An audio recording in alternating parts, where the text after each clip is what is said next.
Hello and welcome to the Overland Journal podcast. I'm your host, Matt Scott. Julian Rebecca is helping me guest host today to save my brain.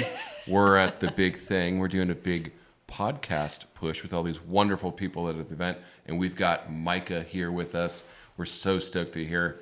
Micah has an Instagram page and kind of a community built around the handle Overland Under Budget, and one of the things he loves to do is inspire people to get out, travel, build your vehicle, but do it in kind of I'll say a common sense way. And a special thanks to Onyx for supporting this week's podcast. Are you tired of searching for a campsite only to find it packed or off limits? With Onyx Off-Road's new motorized dispersed camping layer, you can now see legal off-grid camping spots in national forests right in the app. Plan ahead, avoid the crowds, and camp confidently knowing you're on public land where it's allowed. Download Onyx Off-Road today and find your own space. Thanks again, Onyx. Yeah. So thanks for coming on, man. Oh. And how has the big thing been for you? It's been awesome. And first of all, just thanks for even inviting me to do the podcast. I'm honored to be here and sit down. He's honored. I'm honored. So we know where we started. No, I mean, it's still like, I still feel like it's surreal to like do these type of things and be invited to be on a podcast. I'm just like a normal dude with family and kids, and every normal dude with a family and kids has a podcast now. This is like one of the most normal things you could do now, I guess. It still feels. I mean, I haven't been on that many podcasts, so yeah. Thanks for having me out here, and then the event's been awesome. This has been my very first time helping introduce people to welding. I set up like my own little class, and we're doing 4 sessions, and so far we've done 3 or 4. You had to like add a session because it was like so popular, didn't you? I don't know. They told me there was 4, and they said it was like 90 minutes, and I was like, oh my gosh, how do I talk for 90 minutes? But each class has been like over 90 minutes, and that's awesome. Yeah, it's been really good. But it's cool when you're able to like share that knowledge with people. Yeah, and you see people learning and soaking it up and being inspired. Oh yeah, I get addicted to that, and I forgot how fun it is to do that like in person and in a group where like. I love being able to break down maybe a topic that's a little complex or a little intimidating and try to break it down into bite-sized information that's relatable and watch people's gears turn and watch like the veil lift where they're like, you know what? There's like that aha moment that people have. They're kind of like, I think I can do this. I love that. So I heard someone told me they overheard somebody was like, dang, I think I'm going to buy a welder. I think I'm ready to do a project. So cool. Like when they were walking around out there. Do you have an afternoon class that I could take? Yeah. Sweet. Yeah. Okay. I'm in. 2:30. Well, one of the things we were talking about, kind of before we started is like you like to expose people to kind of, I'm going to say these trades-based skills. Like welding is the perfect example where, people are a little intimidated by it. Like obviously it's complicated. There's professionals for people are doing X-ray welded stuff on submarines and whatever. And okay, maybe you're not walking away from the class with that, but just kind of the stigma that comes in of being a guy that doesn't really know, walking into the welding shop, walking into the metal shop, and you've kind of, you're just like standard dad that walks in and it's like, okay, here's the metal shop guy. Yeah. And he's like, oh, it's rough. Yeah. Yeah, it's kind of like... and you get a little scared. Yeah, no, and that's natural. And that's like kind of what I love. This class I set up to basically try to equip people to be able to buy a welder, unbox it, plug it in, turn it on, and also know all the supporting elements that you need, like where to buy the metal, the basic like lingo of metal shops and kind of the attitude. Because you're right. You go into, if you're not someone who's used to... going into these places, they are intimidating, and usually the people because they're primarily trade based. Well, they're selling to commercial applications. They're selling thousands of pounds of steel, and you're coming in for 100 pounds of steel. And if you come in kind of with your like local hardware store attitude, being like, "I'm working on my truck. What do you think?" They're like, I don't know. Get out of here. Yeah, so there's some basic things that I feel like is fun to be able to share with people. Like, hey, kind of know the metal thickness you're going to want. Kind of know you have that stuff decided. And I kind of gave them a brief of like most common ones. And then you can go in there and tell them, hey, I need, 10 sticks of 1x2 16th wall. and they'll be like, "Yep, no problem." I have Here you go. no idea what that means. Yeah, well, Do you 2:30. know what that means? Come to 2:30 A class. little bit. But yeah, so that's basically like one of my favorite things is regardless of the topic, if people have an eagerness to learn a skill but feel intimidated to learn it or ask someone, or a lot of people don't feel comfortable, like will feel embarrassed to ask somebody about something they don't know.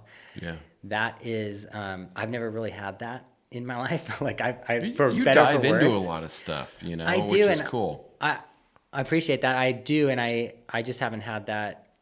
I do it purposefully, but I want to share that with other people because I think that's a good way to be for if you want to be able to learn stuff. And I love watching people go from feeling like they're unable to do something or they would like to, but they're too shy to Yeah. being like, hey, like I can do this. And, like I know what I'm doing. And like I and change that mindset because regardless of the topic, whether it be welding or metalworking or being outdoors or camping for the first time or whatever it might be, once you open their eyes to that, Yeah. it empowers them across so many other areas in their own life. You know, it's not like they just like they're like discovered that they can be confident in one area. It like translates, and I think it like as a life skill, DIY. If you kind of become a DIY guy, then you look at problems differently. You look at problems like you could solve them versus like I gotta call that guy, fix this. Oh, I've got to call this guy, and it costs Yeah. this money, and I'm so stressed out about it. It's kind of like empowering. Like once you empower yourself, like I came across this realization when I was working in sales. I did women's shoes sales Okay. at Nordstrom, and I went from being like just a salesperson to being an assistant manager to being like first assistant manager. And the biggest thing was that when I became a manager, I realized the manager didn't know more than I knew. He just made the decisions. So I'd be Yeah. like, I got this problem, what do I do? And he'd be like, and then it became me, and I realized that like, oh, like I just have to make a decision, and like I'm just gonna do. I'll take care of this. Like, oh, there's a spill. Okay, well, go get the mop. I'll do it. Not like help. I need someone to clean this up. And once you change that mentality in like a lot of different areas, I think it's a nice life skill in like a good. I think way. it's just nice to learn how to do things with your hands. Like, Oh yeah. you know, a lot of people don't work with their hands these days. Yeah. You know, and I think that's a little bit of a shame. I like working on like my new thing is carburetors. Like I taught myself how to work on carburetors. Like I've had the idea. That's its right? own podcast right there. Yeah. Yeah. But like, you know, my dad lives in Chicago. That's where I'm from. I live in Arizona. And it became this really cool thing of like FaceTiming with my dad to figure out how to. Now, what I recommend you start with like a small block Chevy and like a single block carb, because I started with a vintage 911 with 6 Webers. And that was fun learning how to jet that for altitude and all this stuff. But the point being is like it was a skill that like really, really intimidated me. And then I was like scared of a certain type of car, a certain type of automotive thing. And now I'm like, heck yeah, I can do that. Yeah. And then I go into the next thing. Then I learn, I'm going to learn how to do a distributor. I'm going to learn how to time a car. Yeah. Like I'm going to set my plug gap. I'm going to do this. I'm going to do all these things that like it starts with that one small thing. And it can be in a hobby. You know, people are learning how to weld maybe for doing some DIY stuff on their Overland vehicle or whatnot. But then that leads to, I'm going to build my drawer system. I'm going to build my battery system. It's just giving people that initial push in the right direction and a little bit of confidence. And I think that's a great thing. I think I've also noticed too, like I've found I'm unafraid to try new things as a personality trait. Yeah. And I'm grateful that that's natural because I realize it's not for everybody. But I think one of the biggest skills for me has been kind of owning humility, and not in a self-deprecating way but just coming in, and maybe I get to play the female card a little bit in these elements, but like coming in and just being like, hey, I'm new. This is what I think I'm doing. I don't need your help. I want to do this. Mm-hmm. But, you know, like kind of setting the stage for this is my project and where I'm starting from, but I want to learn. And as soon as you kind of convey that, however that needs to fit with the expert that you might be intimidated by, I found that removes a barrier for a lot of big, tough professionals who know what they're doing. Yeah. And then suddenly, like, now you have a conversation where they're willing to break it down just a little bit. And now there's a bit of a relationship. And to me, that's been a huge confidence booster as I've worked through, like, things I just I have no business being a part of, Yeah. but I'm like, but I want to figure it out.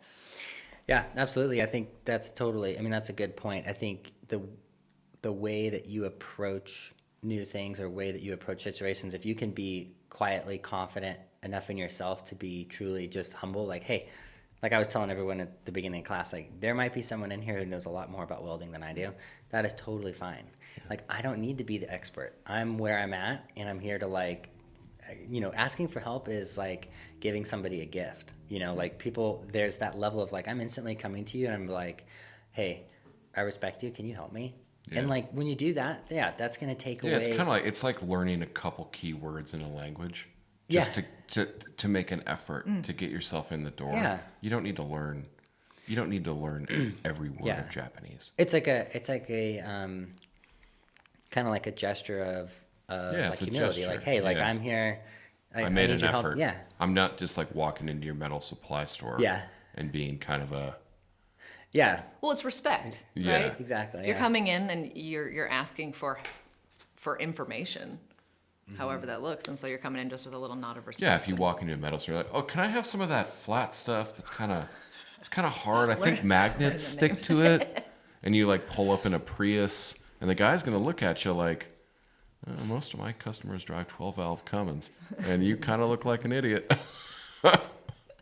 Yeah. There's some simple strategies to how you can dress and drive to these places, but no. Yeah.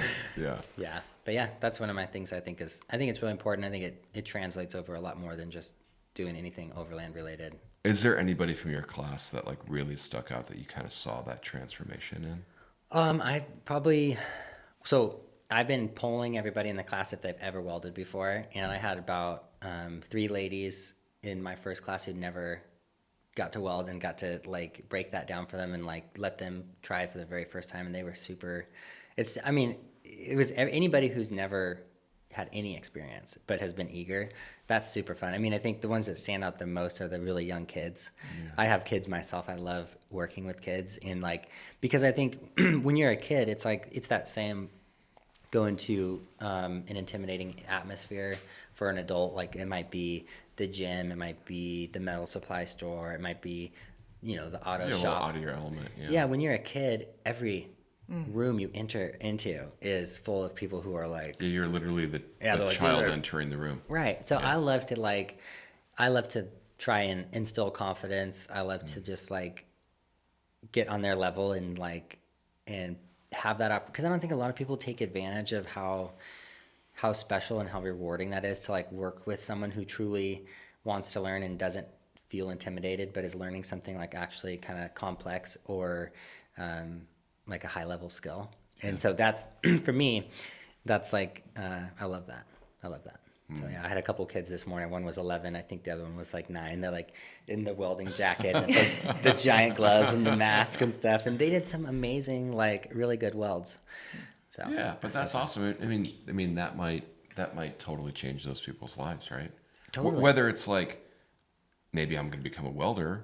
Let's not maybe get into that, but it's like, oh, I can do this thing. Like that looks really complicated. I know what's going on there. It's the initial knowledge that allows other things to follow on. Yeah. It's really cool to learn. And it could be any area of their life where now they basically conquered that hurdle of like, here's this thing that's intimidating and hard, and I learned how to do it. And that applies to anything intimidating and hard. Yeah. What version of welding? Because there's a few different versions of welding. What are you doing in the class? MIG welding. Okay. So gas shielded MIG welding, which is that has the stick with the trigger. Yeah, you've got a ground clamp. You clamp to clean metal near where you're going to weld, and you got your kind of whip, basically they call it, or a trigger. You got a trigger, and out comes some filler metal, and arc starts, and the arc is so hot that it melts both materials into kind of molten metal soup. So this is kind of like your standard DIY. Like I buy the little Lincoln welder. That's the small one. No, so maybe the smallest ones are often like stick welders or flux core welders. Okay. Gas shielded MIG welders are actually one of the more expensive machines that you can buy. The things we learn. Yeah, but it's worthwhile. The initial investment is worth it over the long run, because the MIG welding is one of the easiest to learn, especially gas shielded. You get clean, great results, and you can really grow into those machines. The machines we were using today are multi-process, so they can do a bunch of different stick, TIG, MIG. Who makes the machines that you were using? Because that's like a big thing. People are always like... Yeah, so I personally use a Forney machine, which is the brand of the welder, the first welder I got 5 years ago. I've been lucky enough to kind of keep working with them. My machine's always been great. It's like it was like around $1,500 to $1,700, but I actually won that on Instagram giveaway. Oh, sweet. Through that company, yeah. So I've been working with them since then, and actually when I got invited to do this class, I reached out to them and was like, hey, I'm kind of having like this full circle moment right now where like I'm now being asked to do what my neighbor did for me and teach this class in kind of like a here's the ropes, this is what you need. And I was like, could we also get a full welding setup like I had that I could give away to somebody? Yeah, because it kind of perpetuates the circle. Yeah. Yeah. So I got that jump start and stuff. So yeah, Forney supplied the machine, gloves, pro masks, angle grinder, all the consumables, welding jacket, everything you need to like get started, like almost $3,000 a gear. And they sent that out here, and then someone's going to walk away with that tonight for free. Someone who took the class and tried. So You got to take the class. I might just walk away with it, though. Oh, well, that would be like you. Yeah. But to answer your question, like what machine, like it's like automotive, like pick the top 5. Like you're not going to go wrong. There's not. Yeah, okay. So So I'm going to shift gears here. Mm-hmm. One of the things I followed you last on was you bought this Ranger, and it came from Copart, and it had a salvage title, and there was something wrong with it, but it wasn't like a bad car. What's the scoop with that? yeah. So that's a 2021 Ford Ranger. It's a Lariat interior, and it has the trimmer package. So it's basically top of the top you could buy for that year. It had 62,000 miles on it, and it had been rear-ended, but kind of lightly rear-ended. So it got punched in the back of the tow hitch and bent the frame right behind the leaf hangers. Gotcha. A pretty easy fix if you have a welder and a little know-how. Yeah, just a little know-how. I mean, I cut reliefs in the frame and bent it back and patched it up and stuff. And so I bought that truck for $11,700. Those things are like probably 30 grand. New, they're like 45 to 50 for the trimmer package. Yeah, the trimmer's like a big deal. Yeah, it's really nice. It has rear locker. It has built-in, switches and whatnot. This is a 2021, so and then after I got it home and shipped and everything, I was probably into it like $15,000, but we've put 40,000 miles on it, problem-free since then, since I fixed it. And it's been a great truck. That's my next. Yeah, like if you bought that truck new, it would have lost the value that you paid by now and then some. I was just doing like a press drive for a manufacturer, like testing out one of their new family vehicles, and I love it. I'm like, this is amazing. But it was, north of $80,000, and I'm like, okay, what's the math on this? Like, I'm paying like over $1,000 a month for it, and I'm like, hey Google, how much does this depreciate in 5 years? It's like, you will lose $50,000 in 5 years. I'm like, okay, like I don't know who that customer is. It's all gotten so expensive, it's so crazy. man. Like, who buys that? Or not? I don't mean like that in a negative way. I just mean like I want to get on your level where I can go to the dealer and buy something I'm gonna lose 50 grand on in 5 years, and then more. From experience, it's not worth it, and you'll still have the regrets. Well, the thing is, I can go and buy I do the not have 5-year-old. a tattoo that says no regrets. Yeah.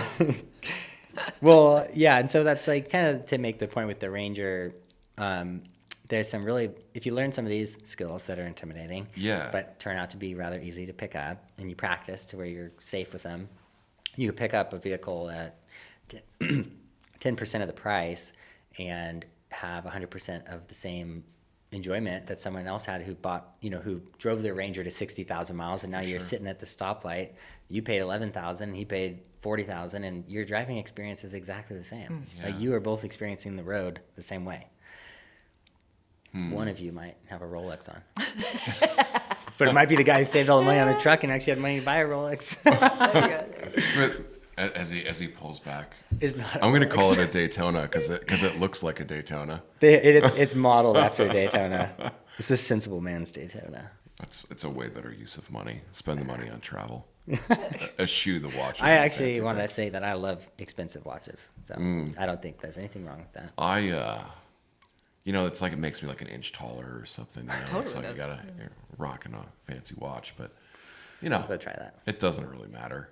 I think like everything is getting so expensive, right? And you have to find these ways to economize and save money, particularly like in this space. Like you were saying kind of before when we were chatting, you buy the $60,000 Toyota, you spend a couple grand on a roof rack, a couple grand on a roof tent, a couple grand on a bumper, a couple grand on suspension, a couple grand on wheels and You tires. can't do it without a refrigerator and lights. Yeah, battery system, this, whatever. Before you know it, you've spent, you've just vomited $100,000, and that's crazy. Like, It is when you think about like the end goal. The end goal was get outside. The end goal is to travel takes and nothing. to explore and to experience things, and like so much of that expensive stuff is all around. And admittedly, like I'm super guilty of it. I mean, we're talking about, we're with Overland Under Budget. We're trying to be more DIY. So I brought my friend that has another big expedition truck here. We're drinking rosé last night. So we're. I was drinking we're- tap Losing water. all my credibility here. We're experts on budgets. But it's all just become crazy. I mean, the high end, like we were talking, like you just got your GXV hilt or Storyteller GXV hilt. It's a mouthful. I have an Earth Roamer. I have an older one. But for me to buy another Earth Roamer is twice a hilt. It's crazy. Like the things that everything has gotten so expensive. Yeah. I mean, like the MSRP on a Winnebago Revel's like $254,000. They don't sell for that now, but there's a point where they were. A Tacoma is like 60 grand for the one you want. Yeah. Like that's crazy. Like it's not that long ago that it was 30. And then like, it's so easy to end up in the situation where you've spent all the money on the stuff, but then you either have to then work so hard to pay for the stuff that you can't spend the time to get out, or you don't have the money to get out. And Yeah. I think it's like so important. And I love with what you're doing, like your Tacoma that you built, you still have a camper on the back. You built most of it yourself. Like that's amazing. And I think if people had more of these skills, it just allows more folks to get out. I feel like I got to preface too, like with the name Overland Under Budget and a lot of focus being on like saving money, not spending money and stuff. I'm an ambitious person. My wife is an ambitious person. We hope to be millionaires, and we're working towards that, like with investments. And I like work hard, make a lot of money, be the best you can be. But the other side of that is be smart with your money. For sure. And like some people just don't have that mentality, or like maybe they didn't get that from their parents or whatnot. So it's not about like, feeling like those options are above It's and beyond stupid and like to the forget 1%. the value of money. Yeah, it was just silly to be like, it's not like it's me against the 1% rich. It's more just like, I just don't see the purpose of spending that much to have that experience when I can do this experience for less. And I feel like I want the people who didn't have that option as a kid, like growing up. I grew up in a family that was outdoors all the time. I grew up around farm equipment. I grew up on motorcycles and in cars and trucks and going to monster truck shows. So I was like immersed into the outdoors and the off-road. But there's lots of kids who might be growing up in a city and never really get to go outside. Their parents weren't outdoors people. They don't know they've never been camping, and they've never been on like a road trip like that. And then those people grow up and have kids, and they're like, How do we do it? yeah, they're like, I really want to get my Camp kid. Yoshi's great with that. Like Yeah. they take a lot of folks like I've from the camped city. with them before. Yeah, and Yeah. then they get people out, and it introduces so many new people to that. Like Yeah. they're a really great, I guess they're an organization Yeah. to check out. They're just Camp Yoshi They're really on cool. Instagram. I've camped with them before and got to like interview them and stuff, and they're really nice. But yeah, the point being, when I would see that, and kind of the same thing of like breaking down the veil for skills, for like teaching people things they feel intimidated about, I don't get worked up about it. I think it's sad though that some people who don't have any of that like experience go and they're like, okay, you know what? We're going to get outdoors as a family. We're going to go do these camp trips. What do I need to do? They go to a trade show anywhere. They go to somewhere. They look into the industry of like, what are these people doing? What you don't see is that you really don't need much at all to get outdoors. What do you need? Like, you need a good, warm, comfortable sleeping bag and a sleeping pad. Yeah. And then once it's like, oh, I'm going to be driving kind of remote or away. Maybe I should have like 5 gallons of gas in a jerry can. Okay.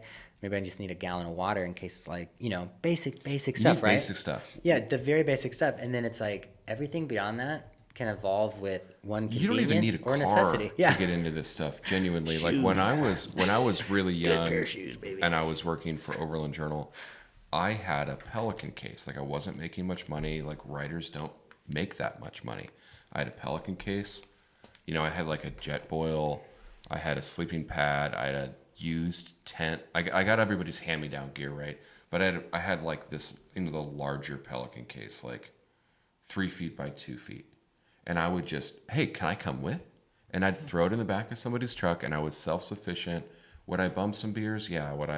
If somebody's like, hey, I'll cook for you? Yeah, that was like great because I didn't have to eat noodles out of a jet boil.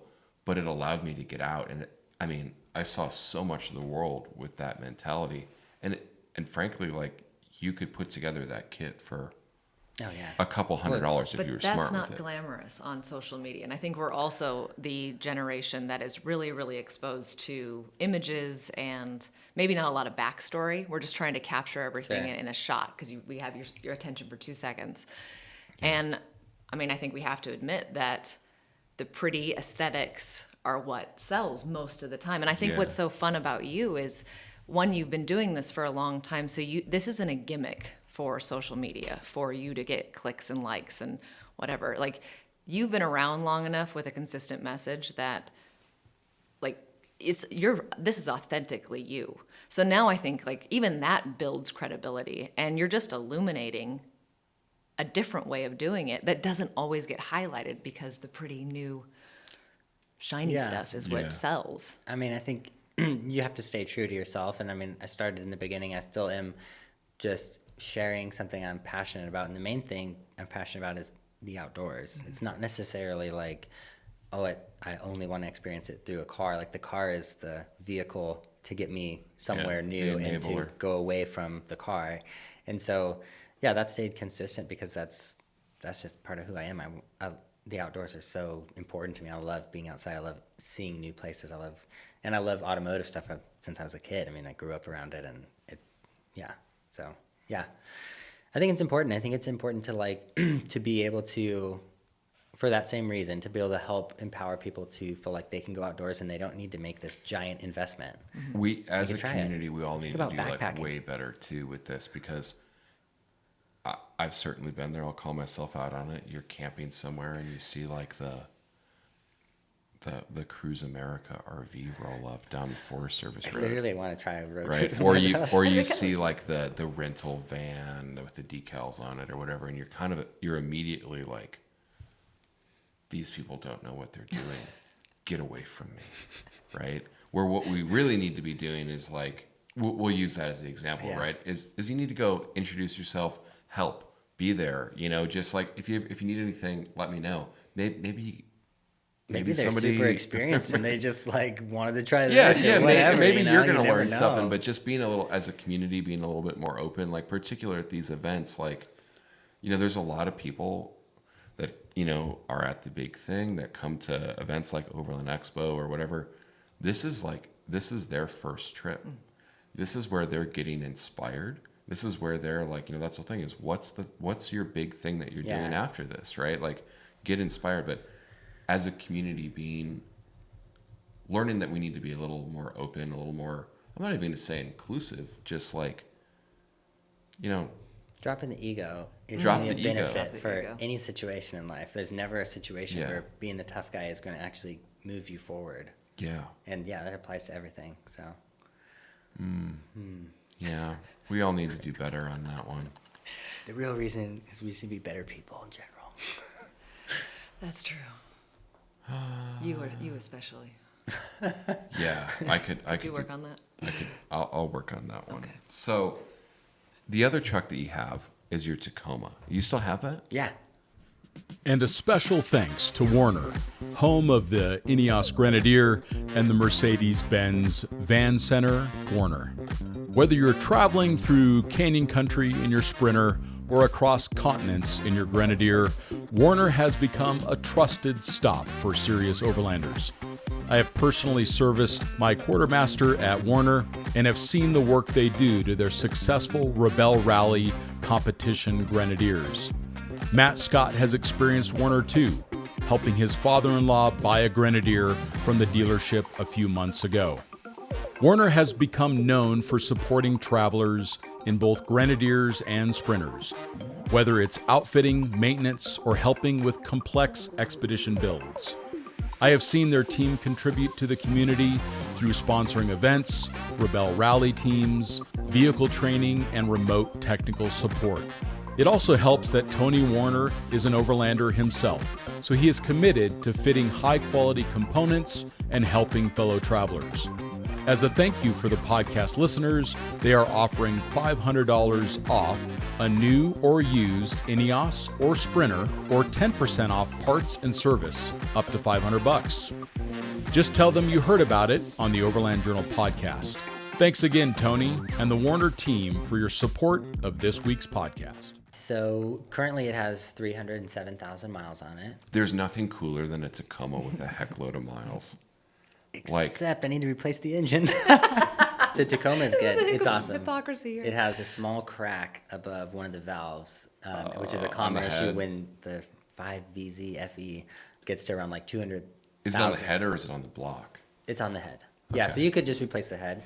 But what I'm going to do is probably get a JDM engine for like under $2,000 and swap the whole engine, put the supercharger on. Are you going to try to do it yourself?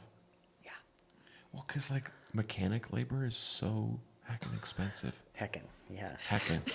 I have a rescue greyhound. Please consider adopting one. He was probably sweared at the track, and he does not like swearing. Oh, nice. So I've stopped swearing for my dog. I'm all about the hex and the fricks and the... Yeah. Dogs, little people. Yeah. But yeah, I have 4 kids. But yeah, the Tacoma is really good. That's the first truck I bought. I bought it in 2019. I mean, it's funny, growing up like around all that stuff, I didn't have like a truck until, I mean, it's a small truck. What year is it? It's a 2001. Okay. And I got it on Craigslist. That was like, that truck was like the dream. Oh yeah. Like It's way a back, sweet truck. like way back when, like, at least for me, like, oh, I remember like Scott Brady's Tacoma that he built. It was like in like early 2000s. I'm like, oh wow, this thing's so cool. We always like rag on it now because it probably weighed 8,000 pounds. Oh wow. But like these Tacomas are like they're verging on classic. Yeah, my dad. Oh, yeah. Because it's the car that a 25 lot of years people old. grew My up dad had with. one. Yeah. Or 24 years old. Yeah, but I mean, I bought that on Craigslist. It was like $7,500 paid cash. It's the TRD, has the rear locker. It's the SR5 package, has like the power mirrors and stuff. Bought it from the original family, and then took it home and started working on it day one. But so I put 100,000 miles on it. Had to replace the transmission once, and now I'm trying to replace the engine, but it's been good. Yeah, but it'll outlive all of us eventually. Oh yeah, There's Well, always that's- a supply of That's what I Tacomas. also feel like I have to go on record of saying is like I'm not a Toyota freak. Like I'm more of like what vehicle out there. Don't tell me the name brand. Show me the specifications, and I'll pick the one that like works best. But yeah, that truck is still good. I want to do that engine swap, or eventually maybe like try something like a LS swap, because I've never done anything like that. I'll give you my truck. Can you do that?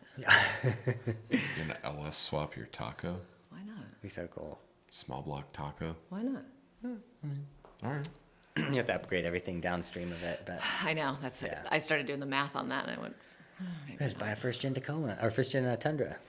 It's got the big brake Okay, first upgrade. gen Tundra is like we go. Like I hope there's one of those in a museum somewhere because I don't know if pickup trucks actually got any better than that. Like they got more luxurious, they got more powerful, they got bigger, but did they get any better More than the trucky? first gen Tundra? My brother has a sorry to cut you Oh, off. It no, has a 97 F350 Power Stroke with 5-speed manual. It's 4-wheel drive. That competes, I feel like, with the. Well, I just think it's cool that you're here. You know, you're really like it's cool to teach people stuff. You know, that's got to feel good. Yeah, it does feel good. I mean, it feels great. It feels amazing to like I said, to see the transformation, to like feel like you're empowering somebody, to give somebody skills. It's like, I don't know what other better things you can pass on to somebody as another, you know, person outside of their life, to like meet someone for a short amount of time and leave them with, either you leave them with a good or a bad impression, but if you're teaching them, it's like you leave them with something that's actually like tangible. They have a new skill, hopefully. And so. And less fear. I think that's Yeah. what you're doing. It's just like, it opens the door to like, oh, that wasn't as scary. The more experiences you have that like remove that, it's not that scary, the more willing you're to jump into like another thing. Yeah, and you don't have to be the expert. A lot of Yeah. people think you have to be the expert. It's like you don't have to be the expert. I'm going to jump over to some DIY stuff. Like, what do you think are the best like DIY projects for people to undertake on their trucks? Because like building a bumper can be kind of hard, you know, like there's a lot that goes into that. Maybe you buy the bumper, maybe you buy the suspension. Like you're not going to make your own leaf spring in the forge that you create in your garage after taking your class. I'm sorry. I actually, when I got the Tacoma, I went on Craigslist and bought an old Tacoma's leaf pack and opened up both leaf packs and made my own like expedition leaf pack. Well, there but, you go. So that's an approachable wrong, project. apparently. No, yeah, I feel like that's a hard question to say like what's the best thing, because it really should be purpose driven. Like, Well, because you what's the built thing like you your need? own camper. Yeah. Right? Well, so I started. And campers building- are really expensive these days. Yeah, they can be. Especially the style that you did, those kind of like the bed replacement. Like if you check out your Instagram, Overland Under Budget, you can see it. It's really cool. I mean, because it goes over the cab a little bit. I mean, it kind of looked like that 5010 camper. In a similar way, design. like you've seen those, like just as like a somewhat of a name brand, or like also maybe like the Enduro camper, or is maybe Yeah, a that guy is similar actually in kind of my style. in my city. Okay. Yeah, I talked with him when I was. Because you're still like Central Coast, Yeah. right? Oh, man. Yeah, it's very inspired by shapes and designs from Australia. So like the tray bed itself, because it's a two-piece. It's a tray bed with a removable camper, and that's really inspired by like watching four-wheel drive 24/7 and seeing a lot of the yeah. Australian rigs that have tray beds. They don't have the big heavy-duty trucks over there for the most part, and they upgrade their light-duty trucks, which is kind of fun to do Similar, here. yeah. So it's very inspired by designs on those tray beds, and then the overall aesthetic is inspired a lot by actually Maltec, which is a really premium. Oh, Maltecs are great. Yeah, they have a similar design, very similar design in basic shape, and so I took my basically design proportions off of that. Like I was like, you know, got a feel for the overall Yeah. design and aesthetic, and then just translated the measurements to like what would work for me. So what do you have in your camper? I mean, do you have like a little sink and that kind of stuff? Like I haven't really like looked inside of it, I guess. Yeah. So it kind of goes back to like what you were asking, like what's a good first project? Yeah. I think that like, and this will be a long answer of what's inside my camper, is I feel like the best first project is going to be something that like is purpose built for yourself, that like fixes a need or solves a problem for you. But long answer to say what's in my camper is based on what I felt like I needed for what I wanted to achieve for my camping experience. I wanted a truck in a system that was fast and light, that I could sleep in any environment, any time of the day, any place, no matter the weather. Because I'm not someone in there, like I'm not in the position in my life right now where, I mean, I have kids and wife and busy life, and like I don't often I'm not planning like month-long expeditions, or I'm not planning even like week-long. So when you have the opportunity, you want to Right, go. so I want to be able to strike. And usually what those are is like, oh, hey, you want to join me like next week and like go out to Death Valley, or tomorrow go out to Death Valley? And like, oh yeah, I have time. Actually, I can go. And I'm going to leave at like 6 p.m. and get there at like 2 a.m. and I don't know where I'm going to camp, and I'm just going to pull up, and I want to Pop open the up. top. I want to be in like my own little like space capsule, like mini hotel room, like teardrop camper, but on the back of my truck. Yeah. That was my whole inspiration. So it's very minimal. It's a sleeping area, maximized sleeping area. It's nothing. nice 'cause it's light too. Yeah, you end up having, the less you build, the more universal the use. And because it's also my daily driver, I just pull sleeping pads out and I have bikes in there, I have whatever in there. All the space. Yeah, it's super handy. It doesn't inhibit it from being a great vehicle for me. Like it's actually more useful the way that it's built up now than it was when it was stock, because the cabin, you know, I can put clothes in there, I could put anything in there. It's like a camper shell, but And it's you larger. where did you kind of document that? Is that just on Instagram, or do you have like a Both. YouTube? Both. Okay, Yeah, what's your YouTube? Same. Yeah. Overland Under Budget on all platforms. I love it.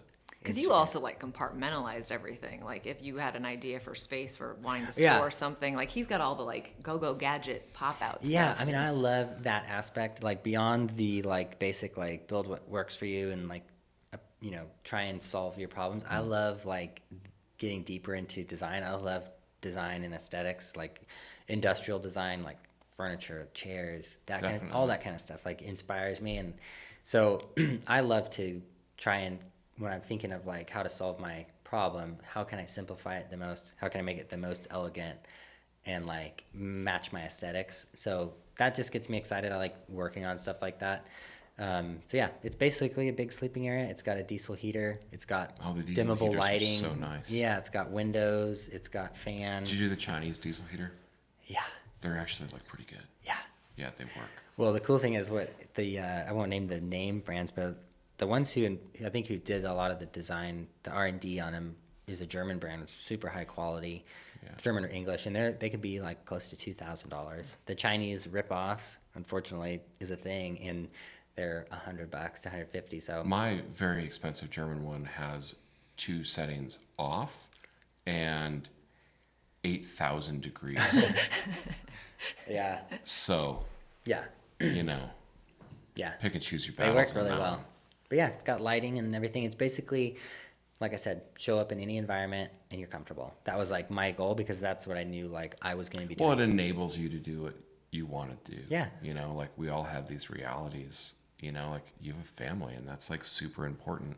And I think people see these like online personas. It's like, oh, this is like, you're an Overland guy. I'm like, yeah, well, like, I still have to go to like Yeah. Thanksgiving and stuff Oh, too. yeah. No, Like, I'm just like a guy who loves the outdoors and loves building things and like I love all aspects of it. But more than anything, it's like I want to get outdoors, and I enjoy automobiles regardless. And so there's no sink, there's no toilet, there's no of that stuff. I was just like, I'll just do that like I'm camping, like outside. My next build on the Ranger is going to be a little different and be a little bit more camper focused. Because now that the Ranger can't fit us all, we just had our 4th kid. It's like, okay, well, hands off. It's going to be just me and one other person probably. So I'm going to have fun, like hopefully making a pass through, making like, oh, that'll be yeah. cool. Well, I'm just inspired by, you know, your DIY approach to things. You're kind of like, you know, it's accessible, not trying to just promote the most expensive, craziest things that are on the planet and trying to inspire people to just give things a shot. So Appreciate that. Thank you. I can't thank you enough for coming on. And I think the community loves you. I don't think there's anybody that interacts with you that the feedback is always just like how real you are and how, I don't know, just you're enjoyable to work with. So, I mean, it's great having you as a pillar, and I'm glad to see this event kind of highlighting and bringing you to the front for that because I think it's important. Yeah. He's a good guy. That's amazing. So That's, you can follow cut it right along. there. Yeah, cut it right there. And then You can follow along with Micah at Overland Under Budget on Instagram and on YouTube. So thanks for tuning into the Overland Journal podcast. It was so great to have my co-host Julian Rebecca here, Micah from Overland Under Budget, and we'll see you next time.